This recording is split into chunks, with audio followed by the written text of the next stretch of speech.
Chapter 1. Exiled from London. Dear Will, do you remember me? I am Theosbaldistone, and I want to narrate the adventurous story of my early life. It was the year 1714, and I was about 20. My father ordered me to come back from Bordeaux, France, where I worked, and to return to London. My father was the founder of the business house Osbaldistone and Tresham, with offices in Crane Alley, London. He was a tall man, full of energy, with dark, penetrating eyes. He had a fiery spirit, full of initiative and acute powers of analysis. He never used a word in vain, and he never got really angry. But when he was displeased, he spoke in a brusque manner. My father wanted me to become his successor in the family business, but I preferred to study literature and write poems. He tried everything to convince me to change my mind, and eventually threatened, "I have a brother in Northumberland, and he too has children, Frank. I will ask one of your cousins to take your place in the business if you do not obey me." Showing little respect for his wishes, I replied, "You can do as you please. The business is yours. I will never sell my liberty for gold." As I was very obstinate, in the end my father decided to send me to his brother at Osbaldistone Hall in the north of England. The following morning I took the road to York, mounted on a good horse and with 60 guineas in my pocket. I was sad, but I did not want to go back to London. I wanted to show my father that I was adult enough to decide for myself, and that I was truly convinced of my decision. The journey was monotonous, but sometimes I had the opportunity to speak to different travellers, parsons, farmers, officers. We spoke of many different matters: taxes, markets, wars, and outlaws. One man that I met, Mr. Morris, was particularly afraid of outlaws. He had a heavy portmanteau, which he never abandoned for a moment. He never mentioned his destination. He trusted nobody, and he was afraid of me too. In those days, travellers used to break their journey on Sundays. They rested their horses and had dinner together at the local inn, where the innkeeper offered them a meal. On this particular Sunday, I stopped at Darlington at the Black Bear, with my new companion, the strange Mr. Morris. A Scotsman, Mr. Campbell, joined us for dinner. It was the first time I had met a Scotsman, and I looked at him with curiosity, because I had many prejudices against the inhabitants of Scotland. When I was a child, my nurse told me terrible stories about them, of blood and revenge. I considered the Scottish people dishonest, avaricious, and hostile to Englishmen. Mr. Campbell was a tall, athletic man who spoke to other people with superiority. Strangely, my timorous companion, Mr. Morris, asked if he could travel north with him, but Mr. Campbell refused. "Your companion talks too much," he said. "It is unsafe to say where you are going in these troubled times."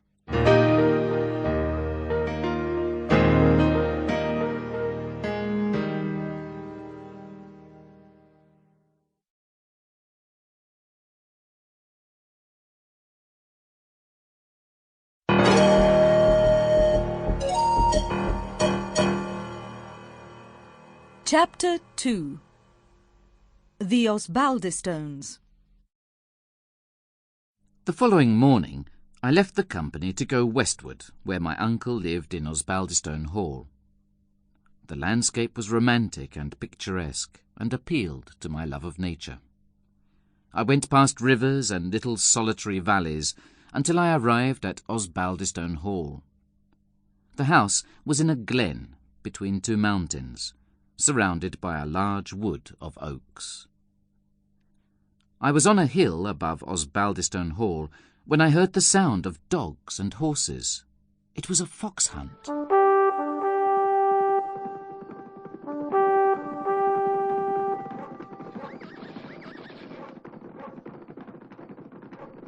I saw some men, dressed in green and red uniforms, riding after the fox, and I thought, here are my cousins.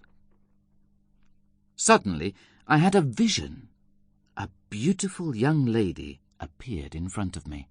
Her face was uncommonly fine and animated by the hunt.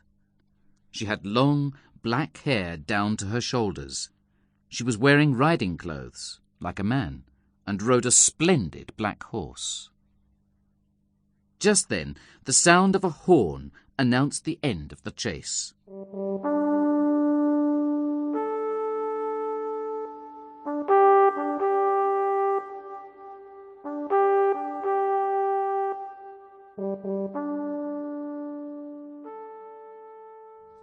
A young man came triumphantly towards us.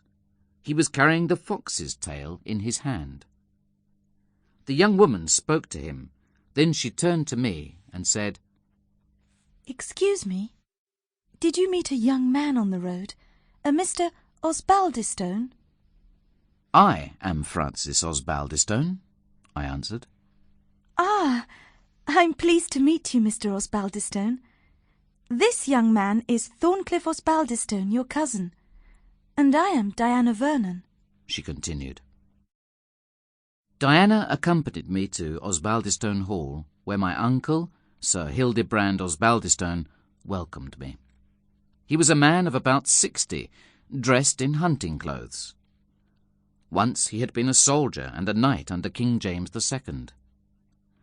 After the king's deposition, he retired to his lands in the countryside, where he was lord. "These are your cousins, Francis," he told me. "Percy, Thorny, John, Dick, Wilfred, and Rashleigh. The girl you met earlier is Di Vernon, Diana, my dead wife's niece. She lives here too. Now, shall we have dinner together?" My cousins were all tall, well-built and good-humoured, with the exception of Rashleigh. He was different from the others, short, thin, lame, and his expression was cruel. However, these disadvantages were partly compensated for by his very soft, sweet voice and his great ability in putting words together. Diana Vernon was sitting next to me at dinner and gave me some information about my cousins. "Rashleigh," she said, "wanted to become a priest in the Roman Catholic Church, but his deformity prevented him from entering the seminary." She also revealed that my father had chosen Rashleigh to take my place in his company. After dinner, my cousins started to drink and laugh immoderately. As my foreign education had given me a dislike for intemperance, I preferred to be alone and decided to go for a walk in the garden. On one of the little paths, I met a gardener. He touched his Scottish bonnet with an air of respect. "Good evening, my lord," he said. "I am Andrew Fairservice. For 24 years I have served the Osbaldistones." He was very talkative. He told me that he was a Presbyterian, and when he heard that I was an English dissenter, he took out a tobacco box and offered me a little. I asked him about Di Vernon. "Oh, the young mistress, the lassie Vernon," he answered. "She is a Catholic, and what is worse, she's a Jacobite."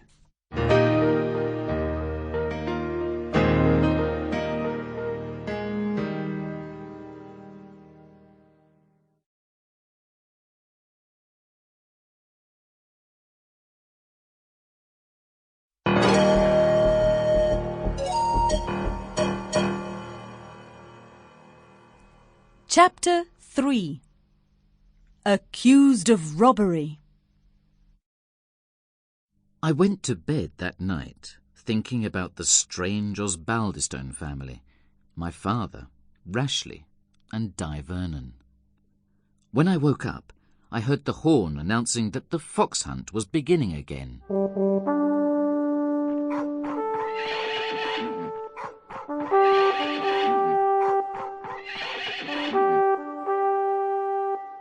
In the courtyard, where men, dogs and horses were in full preparation, I met Di Vernon. We left with the rest of the hunting party, but after a few miles we were alone. Di guided me to the top of a hill and stopped her horse under some trees. She indicated some mountains on the far horizon. She said that they were in Scotland, and that if necessary, my horse could take me there in 2 hours. I was surprised. I had no desire to go to Scotland. "What should I do in Scotland?" I asked. "Provide for your safety," she replied. "Didn't you travel here with a man, a Mr. Morris?" The girl asked me then. "Well, yes.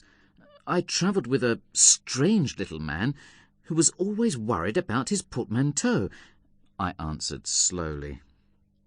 "Someone stole that bag, Frank," explained Di. "You do not think I am a thief?" I replied angrily. "Mr. Morris is an agent for the London government," she continued. "He was carrying important documents and money for the English soldiers in the north. You are accused of robbery and of treason, Frank Osbaldistone." "So, I am a traitor too!" I exclaimed angrily. She saw I was angry and tried to console me. "Around here, many important people are in favour of James II and against the Hanoverians," she said. "Your crime is considered the crime of a gentleman and a king's man." "But I want to refute this terrible accusation. Who is examining my case?" I demanded. "Judge Inglewood. He told my uncle to show you the road to Scotland," replied Di. "Then I must see him and tell him the truth." Diana insisted on accompanying me. When we arrived, we were surprised to meet Rashleigh coming out of Judge Inglewood's house. The judge was having lunch when we entered. Another man was with him at the table. It was Mr. Morris, my timorous travelling companion. He said that one of the robbers had mentioned the name of Osbaldistone. "But that is not a good reason to accuse me," I replied. At that moment, the servant announced the arrival of another gentleman, and I was surprised to see Mr. Campbell, the other man I had met on my journey north. He explained to Judge Inglewood that he had been with Mr. Morris when the bandits attacked him. "Why didn't you help Mr. Morris, then?" asked the judge. "Mr. Morris is strong enough to defend himself," he replied coldly. "I am a man of peace. I do not want to have trouble with the law. But of one thing I am sure. Mr. Osbaldistone was not one of the bandits who stole the bag." At that point, Mr. Morris retracted his accusations against me, and the judge declared I was innocent. Soon after, Mr. Morris left the house with Campbell. Di Vernon and I rode back to Osbaldistone Hall. The girl started to tell me something of her life. She had many troubles, she said. I tried to learn more, but she replied mysteriously, "I cannot reveal my secrets." At Osbaldistone Hall, Di ordered dinner for us in the library. The ancient, dark library was full of books, very untidy and neglected. On one wall was a portrait of Di's grandfather, Lord Vernon, with the Vernon motto above it. He had been loyal to the kings of the Stuart dynasty, she said, and had shared the misfortunes of Charles I. The Vernon family, once important, was now ruined. During our meal, Rashleigh entered. "I must thank you for calling Mr. Campbell. His defence saved me," I said. I was curious and wanted to learn more about the connection between Rashleigh and Campbell, so we continued to talk until Diana went to bed.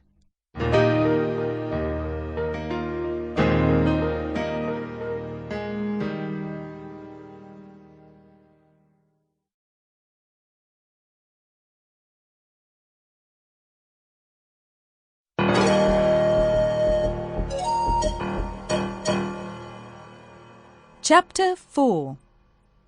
New Troubles. The following day was Sunday, a dull day at Osbaldistone Hall. We all attended the formal religious service in the morning, and, when it was over, Sir Hildebrand congratulated me. "Ha ha! So you did not go to prison after all, my lad. You were lucky this time, but do not tempt fate again." His words embarrassed and irritated me. "On my honour, sir," I replied, "I am innocent. I was not involved in that detestable crime." I was saved from more embarrassment by the arrival of Rashleigh. He was leaving soon for London and wanted to know more about my father, his relations with me, and about the business. I, however, was more curious to find out about Di Vernon. "We were close friends once, and I was her tutor," he said. "Then my studies took me far from her. She must now decide between life in a convent or a convenient marriage. She is engaged to Thorncliff, my brother, but I am convinced that I am better qualified for her." These words hurt me, and that evening, when I met Di, I was cold and rude to her. At dinner, I drank too much, and so I talked too much, quarrelled, and laughed immoderately. Rapidly, I lost all control. It seemed to me that Rashleigh was making insinuations about my feelings for Di, and, furious with him, I slapped his face. My cousins took me by force to my room and locked the door. I slept badly, and the next morning I knew I must apologize for my behaviour. My cousins accepted my excuses. Only Rashleigh showed his resentment. I also apologized to Diana for my discourtesy to her. She insisted on knowing what had provoked my bad humour, and, embarrassed, I told her. She answered that I had to be careful when speaking to Rashleigh. I decided then that I had to inform my father about my cousin's true character, and wrote him a letter.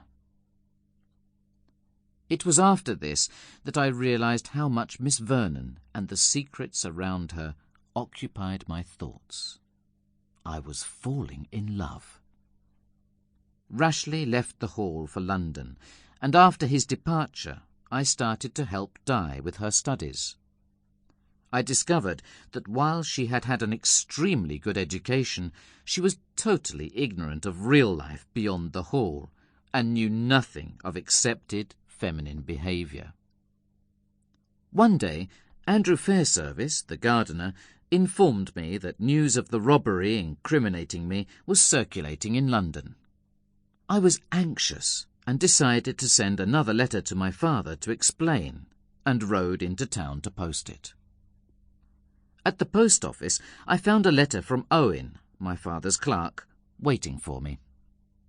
He said that he was worried because he had had no recent news from me. He did not mention my previous message concerning Rashleigh, and so I became suspicious. Does someone intercept my letters at Osbaldistone Hall? I wondered. That evening, when I was in the garden, I saw a light at the library window. This was not unusual, because Diana often read there alone. But I was surprised when I observed the shadows of 2 people inside. After that, I became jealous and started to watch Miss Vernon's looks and actions. I was desperate to know who visited her in the library.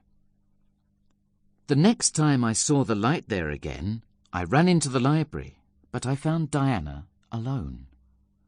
However, there was a man's glove on the table. Diana refused to give me any explanation. With an air of authority, she told me I should spend my time in a better way, instead of spying on her. Then she gave me a letter which had arrived for me. "Gracious heaven!" I cried. "My folly and disobedience have ruined my father. This letter says that Rashleigh has gone to Scotland.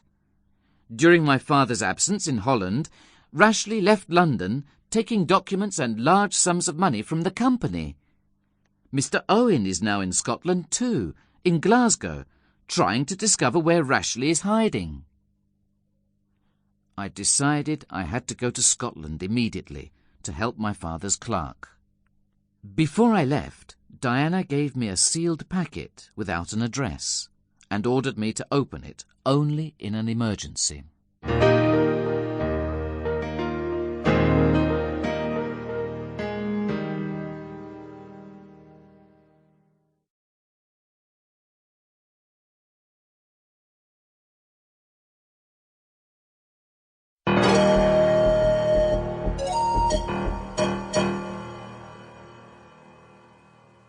Chapter 5.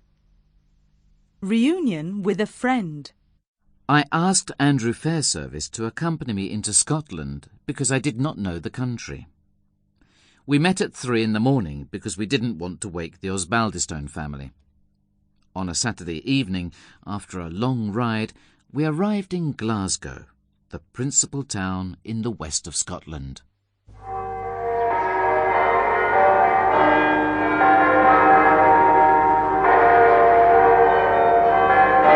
The next morning, all the bells of the city announced the sanctity of the day, Sunday.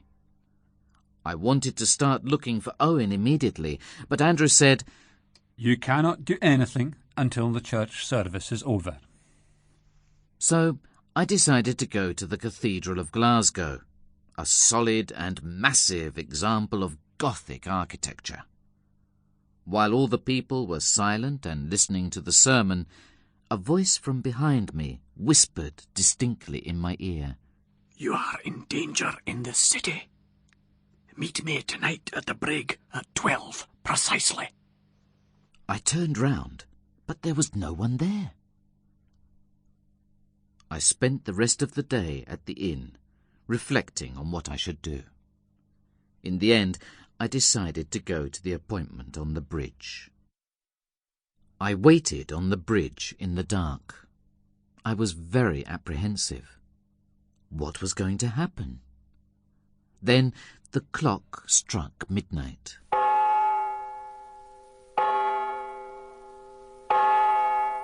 And suddenly a stranger appeared near me and said, "Mr. Osbaldistone, follow me." I hesitated and replied, "Can't you give me your information here?"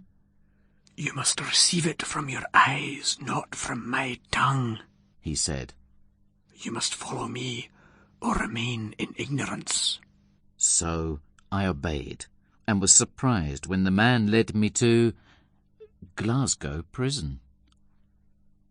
The prison guardian, a Highlander called Dougal, seemed happy to see my companion. He took us upstairs to a cell where a prisoner was sitting dejected in the corner. It was Mr. Owen. He recognized me and exclaimed, "What? You are here too?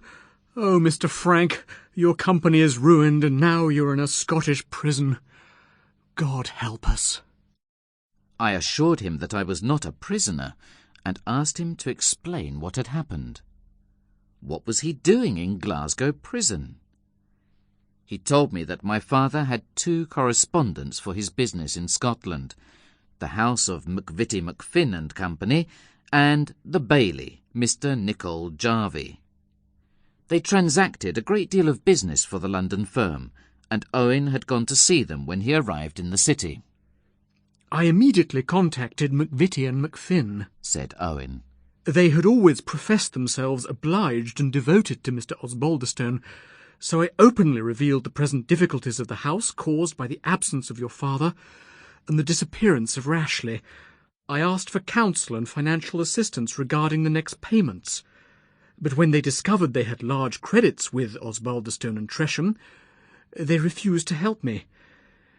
They had me arrested and sent to prison as a debtor instead. Just then we were interrupted by a loud knocking on the prison door. A few minutes later, Bailey Jarvie himself came in and spoke to Owen, asking to see his papers. He examined them with great attention, then said, "You owe money to several people in Glasgow, but you cannot pay your debts if you're in prison. I will act as your guarantor, and they will let you go free." Bailey Jarvie took the lamp and scrutinised the other people in the room. "Ah? Eh? Oh, my conscience, it's impossible, and yet... No. You robber, you devil that you are. Can this be you, Robin?" exclaimed the Bailey. "That is so," was my guide's laconic answer. Mr. Jarvie also wanted to know who I was, and then asked me, "Young man, how will you find the £5,000 to pay your father's bills in 3 days?" I didn't know what to say. Then suddenly I remembered Diana's packet. I opened the seal, and a letter dropped onto the floor at Mr. Jarvie's feet. After examining the name on the envelope, he gave it to Robin. I realised then that my mysterious guide was in fact Mr. Campbell himself. I recognised his deep voice, his severe face, and his Scottish accent. Mr. Campbell read the letter, then instructed Owen to remain in Glasgow. He told me Bailey Jarvie and I should go to his Highland home in the Glens. The next day I went to the Bailey's home for lunch and found Owen there. The honest man was depressed after his stay in the prison, but Mr. Jarvie's kind and friendly interest in my father's affairs consoled him. I asked the Bailey to tell me something about Robert Campbell. "He is a distant cousin of mine. Many people have been cruel to him. He is a Highland cattle merchant that wears the tartan when he's in the hills, and trousers when he's in Glasgow," explained the magistrate. Then he started to examine some business documents with Owen. As I could not help them, Mr. Jarvie suggested going out for a walk. I could return later for lunch.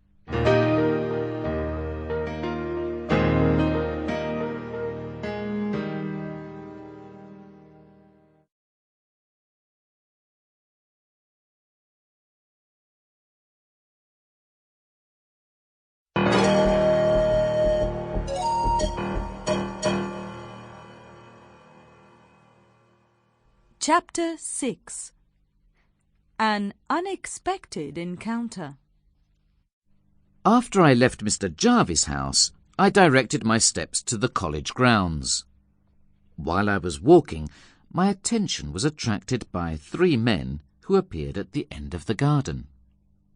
I looked again and recognised Rashleigh with Mr. Morris and Mr. McVitie. I did not want to be seen, so I hid behind some trees and came out only when the men separated. I followed Rashleigh and took his arm to stop him. I was determined to demand reparation for the wrongs done to my father.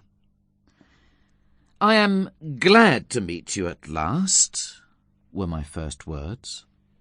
"Oh, I am easily found by my friends, and more easily still by my enemies," replied Rashleigh coolly. "Which of the two are you, Mr. Francis?" "I will be an enemy if you do not immediately render justice to your benefactor, my father," I said. "Why should I justify my actions to a young gentleman who has no inclination for business matters? Go, young man, and amuse yourself in the world of your poetical imagination," replied my cousin insolently. "This is no answer for the wrongs done to my father. You must come with me to the magistrate and give me full satisfaction," I exclaimed angrily.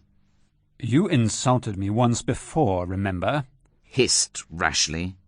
Your insolence merits personal punishment. Now, follow me to a place where we cannot be interrupted. I followed him, watching him attentively because I knew that he was treacherous. In fact, I had no time to take off my cloak and take out my sword before he was on me. He attacked me without warning, and I only saved my life by springing back. Rashleigh fought furiously. After the first impulse of passion, I reflected that Rashleigh was my cousin, the son of my uncle, and decided to try and disarm him only. But I soon realised that I had met my match. The combat seemed destined to have a tragic end. I slipped. Rashleigh's sword passed through my waistcoat, grazed my ribs, and ran through my coat behind. I thought that I was fatally wounded, and assaulted my opponent, ready now to kill him. At that moment, a man stepped between us and separated us, exclaiming, "What? The sons of two brothers doing this? I will break your heads if you continue." I looked up in surprise. The speaker was Mr. Campbell. "Are you hurt, lad?" he asked me. Then, turning to Rashleigh, "Do you think men will trust their lives and fortunes to one who goes around quarrelling like a drunk man?" After a few more quiet words, he sent Rashleigh away, and again invited me to be prudent and to stay at home. Then he disappeared, and left me to reflect upon the singular events of the morning. I tried to adjust my dress and to hide the blood which was flowing down my right side. On the way to Mr. Jarvie's house, I stopped at a little shop, an apothecary's, where a lively, elderly man treated my wound and laughed at the excuse which I gave him for it. "You're young blood, young blood," he repeated. What made you so late? Asked Mr. Jarvie when I returned. I made my apologies, but did not tell him what had happened. Soon we were seated at table, where the baillie entertained me with great hospitality and good humour.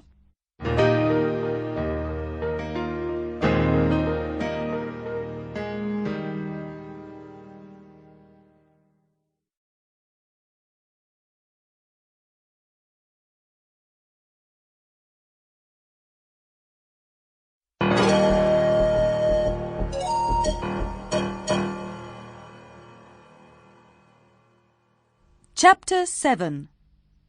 The Journey Begins. We ended the meal with some brandy punch.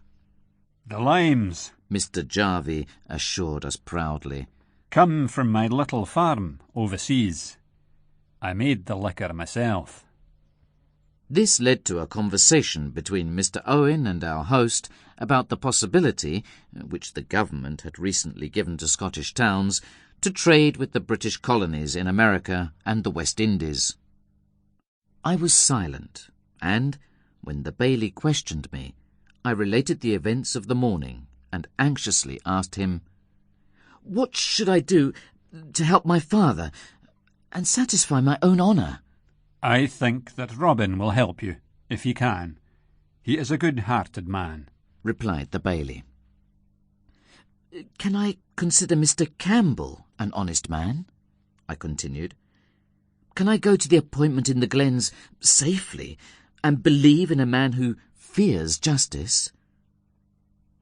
Mr. Jarvie explained that in the Highlands there was no law and no magistrates. The country was savage and poor, and people often became bandits. Robin Campbell, once an honest and active man of noble lineage, became an outlaw known as Robbery when his creditors took everything he had. Here Mr. Jarvie's face became very sad. Rob was away on business, he said, and when he came home, he found desolation where he had left plenty. He looked east, west, south, north, and he saw no hope, no shelter. The bailie's voice showed his affection and sympathy for Campbell's misfortunes. Robin put on his bonnet, took his big sword, and collected a band of bluebonnets. He and his men started to protect the lands and cattle of the southern farmers from robbers in exchange for money. Oh, a very singular contract of insurance. The robbers who threaten the southern farmers are those same Highlanders, exclaimed Owen at this point. This form of blackmail was against the law, and Rob risked capture and death if he was found in Glasgow. He is a sort of Robin Hood, concluded the bailie. I am convinced that he robbed Morris with the help of Rashleigh to accelerate the Jacobite rebellion against King George. He was certainly an agent between our Highland chiefs and the gentlemen in the north of England. The conversation went on, and gradually we came to the opinion that I should leave at once for the glens and meet Rob Roy there. The next morning at 5 o'clock we started our journey. Mr. Owen remained in Glasgow, and Andrew came with us. We travelled all day, going northeast from Glasgow, first across a marshy, barren land, then through a wild and desolate area with dark blue mountains visible in the distance. I began to appreciate Mr. Jarvie. He had an observant mind, and he knew the ancient history of the area. He was a good Scotsman that loved the traditions of his land, but he also understood the importance of the union with England for the future prosperity of his town and country.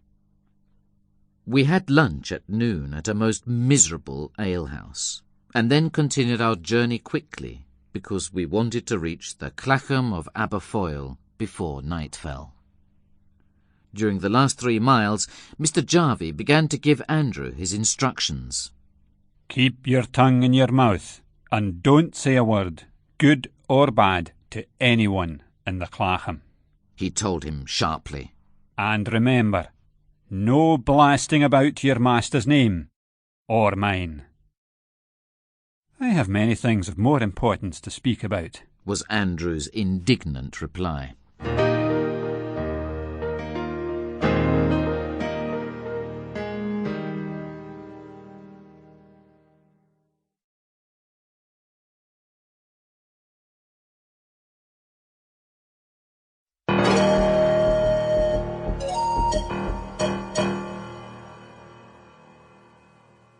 Chapter 8.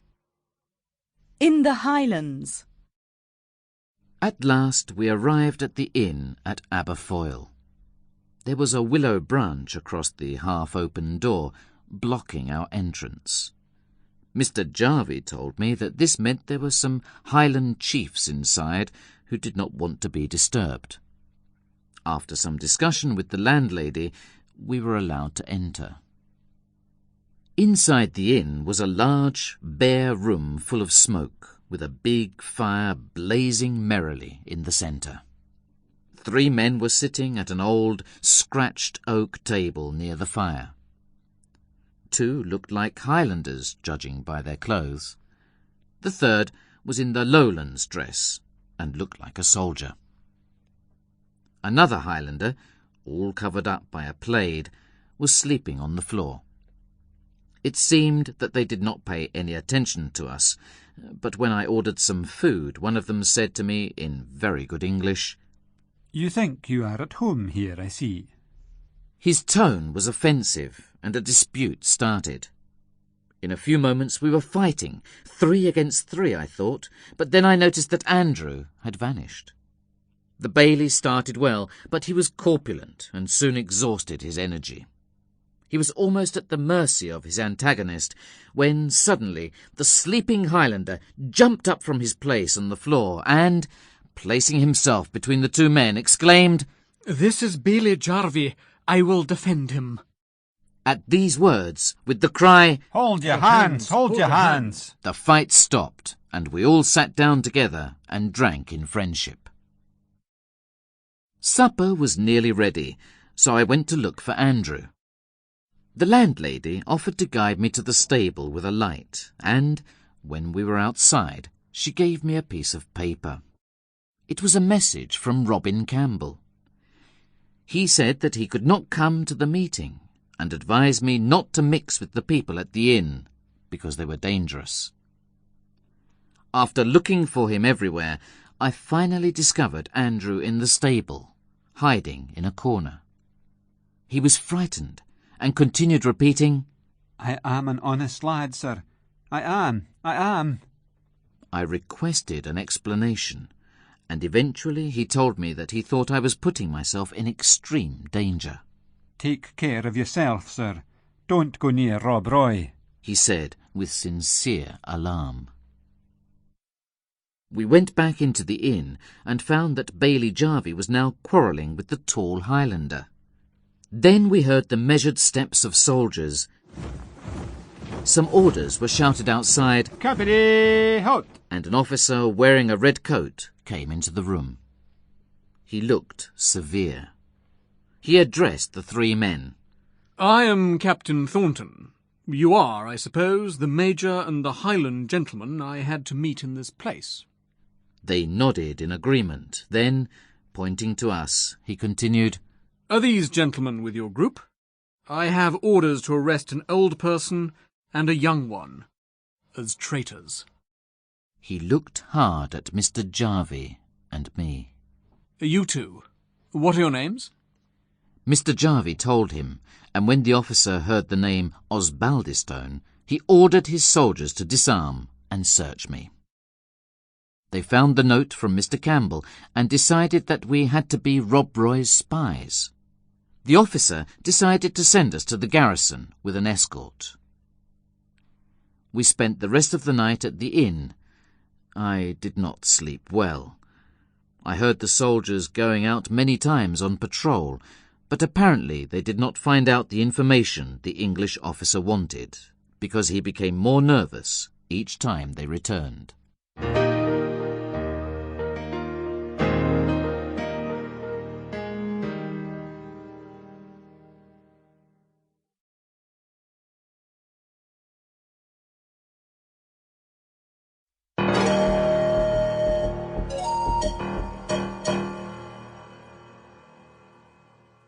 Chapter 9. A Memorable Woman. Early the next morning, some soldiers ran into the inn. They were dragging a Highlander triumphantly. I immediately recognized him.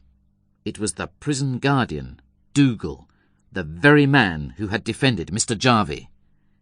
The bailey recognized him too, and exclaimed, "Mercy on us! They have taken that poor creature Dougal. Captain, I will give you money for his liberty." The officer, however, paid no attention to the bailey's request. Instead, he started to question Dougal. He forced the Highlander to admit, with great reluctance and after many contradictions, that he knew Rob Roy MacGregor Campbell, and that he had seen him only an hour before. "And now, my friend," said the officer, "you will please tell me how many men your master has with him at present." Dougal looked away and replied slowly that he did not know. "Look at me, you Highland dog," the officer threatened, showing him a rope. "I'll hang you from the nearest tree if you do not take us to Rob Roy's hiding place." The soldiers got ready to move, and we left the inn. I was glad to be outside in the refreshing fragrance of the morning air. I liked the woods around me, the mountain lake in the distance, the romantic solitude of the place, where a man alone seemed to be in a state of inferiority. At one point, the road we were following suddenly emerged from the forest and started to follow the shore of the lake. It gradually became narrow and steep, the ideal place for an ambush.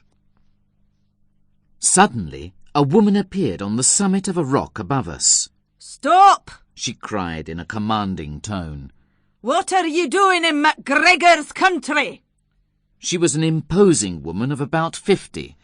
Her face, once beautiful, was expressive, but now full of lines.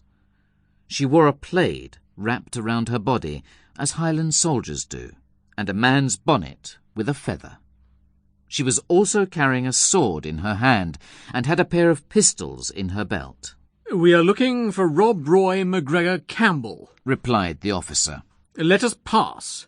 We don't want to fight against a woman. We offer you civil treatment." Ah! shouted the woman. I know your civil treatment. You have left me and mine no house and no bed, no cattle and no clothes, and now you come for our lives. That's Helen Campbell, Rob's wife, whispered the bailey to me. Suddenly, the officer gave the order for the soldiers to charge. Guns flashed from various parts of the pass, and 3 redcoats were killed. The captain prepared a second attack against the Highlanders, and Dougal, no longer under escort, escaped from his captors and began to ascend the mountainside with incredible agility.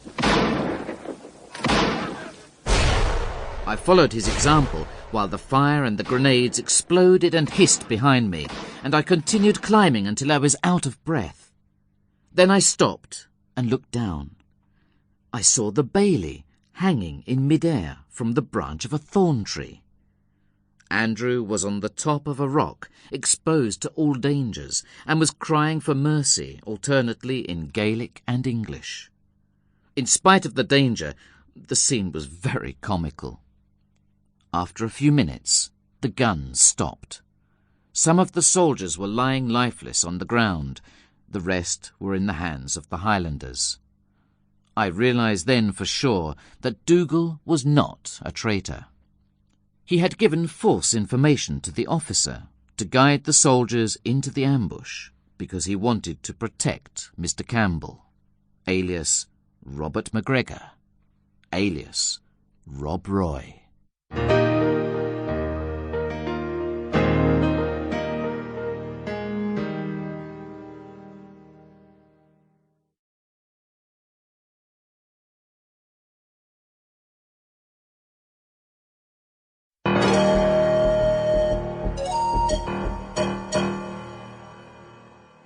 Chapter 10.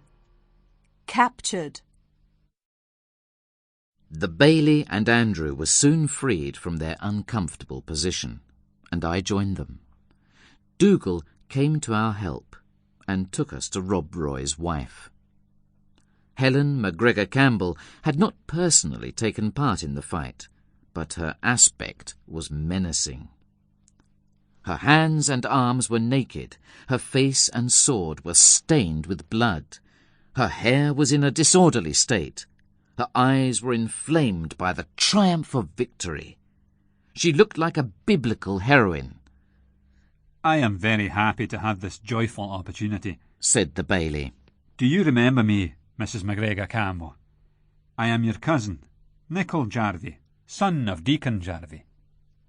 He explained the connection between their two families and talked of the times when Rob Roy had still been an honest cattle merchant. We were interrupted by the melancholy sound of bagpipes.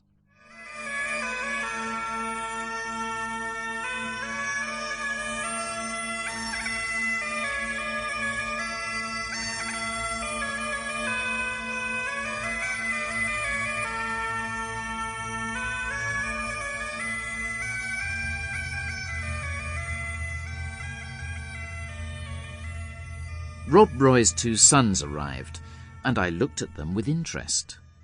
The 2 boys were young, hardly 20. The elder, Hamish, or James in English, was tall, fair and handsome, with blue eyes and a profusion of blonde hair under his blue bonnet. The younger, Robert, or Oig in the language of the Highlanders, had dark hair and a dark complexion. He was a stout, strong boy, a real Highlander. They brought bad news, however. Their father had been captured and was now a prisoner of the English troops. But Helen MacGregor did not weep at their news. Instead, she shouted at them furiously, "Your father taken, a prisoner! And you are still alive! Better that you had died protecting him!" Rob Roy's sons stood in front of their mother and listened to her reproaching words silently. Their faces showed pain and shame. She asked what had happened, and Hamish told her how his father had fallen into a trap. He spoke in a low tone of voice, and he spoke in English, probably because he did not want his followers to understand. But I was very near them, and I could hear his story. A man had brought Rob Roy a message from a person whose name I could not hear. Rob Roy had left with 3 men, but only one of them had come back. "The man that brought the message is our hostage now," Hamish continued. "We can try to exchange him for our father." Helen asked to see him, and they brought forward a man half dead with terror. Imagine my great surprise when I recognized him. He was my old acquaintance, Mr. Morris. He fell on the ground before Helen MacGregor and implored her to spare his life. "I was totally ignorant of any design on the person of Rob Roy, a man I honour and love. I was sent by Rashleigh with a message for MacGregor, but I did not know of the plot against him." But the woman was not moved by his words. Life is a heavy burden for me. For you it is enjoyment. This enjoyment must end. You shall die, miserable dog, she said, and gave a brief command to her attendants. 2 Highlanders came and dragged Morris to a cliff over the lake. He struggled and shouted while they tied a rock around his neck and took off some of his clothes. His cries were terrible. I still remember them. He looked at me and begged for my help, and I tried to speak on his behalf, but my words were vain. They threw him into the cold, deep water. We were horrified. Bailey Jarvie protested. "That was a cruel, unnecessary murder," he declared. Helen MacGregor pretended not to hear, but turned to me and asked, Are you Rashleigh Osbaldistone? I heard Morris call you Osbaldistone. No, my name is Francis Osbaldistone, I replied. Do you know this Rashleigh? Is he a relative of yours? She continued. I answered that I knew him. Then you will go to the garrison with a message, she told me. If they don't free Rob Roy MacGregor in 12 hours, we will send back all our prisoners cut into pieces. A few minutes later, I left for the garrison. The commanding officer read the letter I gave him and gave me his reply. Rob Roy must die. He showed no interest whatsoever in the prisoners' lives and ordered the cavalry troops to prepare to leave, escorting Rob Roy and the English prisoner. That is to say, me.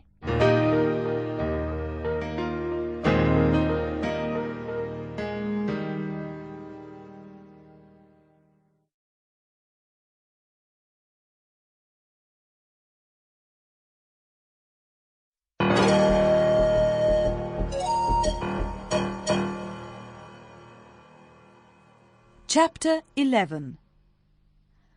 Where is Rob Roy? We travelled surrounded by armed soldiers. Rob Roy was on a horse tied with a horse belt to a very big, strong Scotsman called Ewan. When we were near the river, Rob Roy whispered to Ewan, It is sad to see a Scotsman who considers an English captain's orders more important than a friend's life. In the middle of the river, I heard a splash and immediately understood. Rob Roy's words had convinced Ewan to free him and give him the chance to live. He had jumped off the horse into the water. The captain also heard the sound and guessed what had happened. "You dogs!" He cried. "Where is the prisoner? Go and look for him. I promise 100 guineas as a reward." There was great confusion. Some soldiers tried to follow the fugitive into the water, but the force of the current carried them away. Others, who were more cautious, galloped along the river banks, shooting and shouting. Escape for Rob Roy was not difficult. He was an expert swimmer. At first he was confused under the water, but then he freed himself from his plaid, swam away under the surface, and was soon out of view. The soldiers saw the plaid in the water and tried to catch it, but they soon gave up. In many places the river was inaccessible because of the thick vegetation, and besides it was getting dark, so it was not easy to see anything in the water. Most of them believed that Rob would not be able to survive the current and the freezing water. At last, the sound of a trumpet announced the retreat. Up to that moment, I had been a spectator, like someone watching a hunting scene at Theosbaldistone Hall. But suddenly I heard a voice call out, "Where is the Englishman? He gave Rob Roy the knife to cut the belt. We must kill him." And I realized then the danger of my situation. I jumped from my horse and ran into a wood where the darkness of the night protected my escape. I decided I had to try somehow to return to Aberfoyle. Eventually I found my way back to the road. While I was walking, lost in my thoughts, a horseman approached me and asked me if the road was safe. I replied that it was not, and then noticed his companion. Both of them were wrapped in travelling cloaks, and the hood of the man's cloak hid his face. But his companion was not wearing a hood, only a small hat, and in the dark her figure seemed familiar. She addressed me in a familiar voice, saying my name. My blood froze in surprise. It was Diana Vernon's voice. But the man with her prevented any further conversation, saying in a commanding tone, "Give him his property." Diana gave me a small case and said, Rashleigh had to abandon your father's papers. Here they are. Now we must part forever. Farewell, dear Frank. Then she galloped away with the unknown man.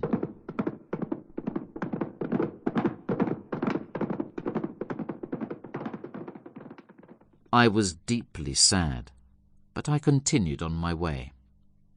After a while, another voice addressed me. "Good night, Mr. Theosbaldistone." There was no doubt. It was Rob Roy. He had escaped his enemies and had acquired a musket and other Highland weapons since his escape at the river. I welcomed him, and he asked me about the events of the preceding day. I told him about the ambush at the lake and the meeting with Diana Vernon. I was jealous and wanted to know the name of the man accompanying her. Did he know? Rob called him His Excellency, but he was so vague that I continued to ask myself, is he Diana's husband? Suddenly, 3 Highlanders appeared in front of us on the road and commanded us to stop. Rob said the word Gregorach, his name in Gaelic, and they cheered us.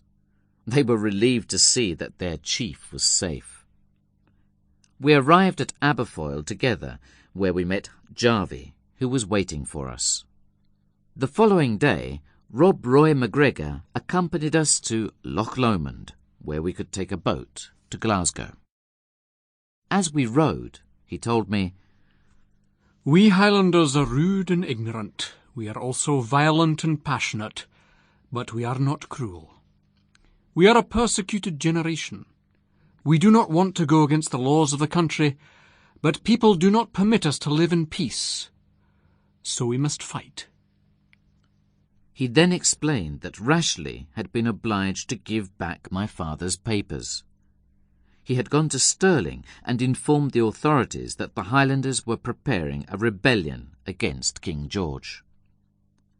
While he was speaking, Helen and his 2 sons arrived. "You are welcome," she said, looking at me and at the bailey. "Excuse my previous rudeness. We live in bad times." And she gave me a ring. It was one of Diana's rings, a farewell present, Helen said. A boat was waiting for us. We parted from Robbery with many manifestations of affection, while the bagpipes sounded their melancholy notes.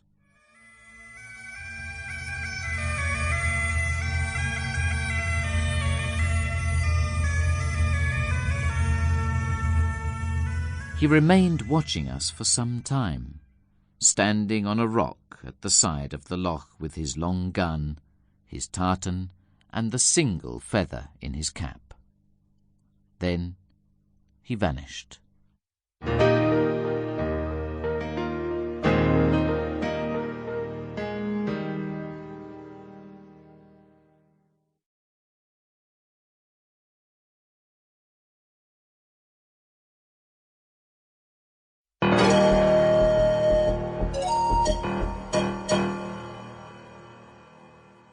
Chapter 12. The tables are turned. That same night we reached Glasgow. I returned to my inn, where Andrew himself came to open the door. Owen appeared behind him with another man. It was my father. "My dear, dear son," he said, embracing me. We were overjoyed to see one another. He told me that he had come to Scotland to capture Rashleigh and to put his affairs in order. My father asked Bailey Jarvie to be his firm's correspondent in Glasgow, and we decided to return to London. On the morning of our departure, Andrew Fairservice came to my room like a madman, jumping up and down with excitement, and told me that the long-awaited rebellion of the Highlanders in favour of the old pretender, King James, was beginning. Rob Roy and his men were on their way to Glasgow. In the troubled times that followed, my Osbaldistone cousins fought for the Jacobite cause, and, one after the other, all perished. My uncle, Sir Hildebrand, passed away in a Hanoverian prison. They say he died of sorrow. After his death, I learned from Judge Inglewood that Sir Hildebrand had left all his property to me in the event of his sons' deaths. He had cancelled Rashleigh from his will because of his support of the Hanoverians, whom my uncle hated. I was now the heir to Osbaldistone Hall. I had inherited everything.